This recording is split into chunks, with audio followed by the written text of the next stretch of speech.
we had a little bit of a hiccup, which I am not allowed to talk about, but the good thing is that we made it with plenty of time, and we are dropping the stress, and we are getting ready to enjoy our vacation, enjoy Seattle, and enjoy Alaska. So we made it, even with the little delay, with an hour to spare for boarding.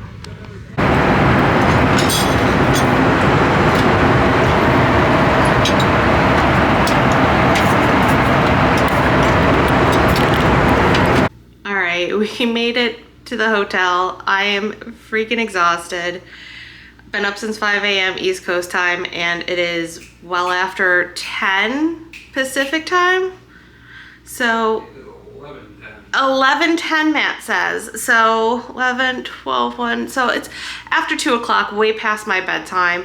The flight wasn't horrible. It wasn't that bad. Service was kind of iffy. It wasn't like what we remembered. And the Seattle airport was a hot mess, especially around baggage claim. None of the screens were working. There was a lot of construction. I will say that they did put better signs up to find like the Uber, which our driver almost rear-ended someone, but that's okay. It's fine. We made it. And I'm going to bed. We'll see you guys in the next one.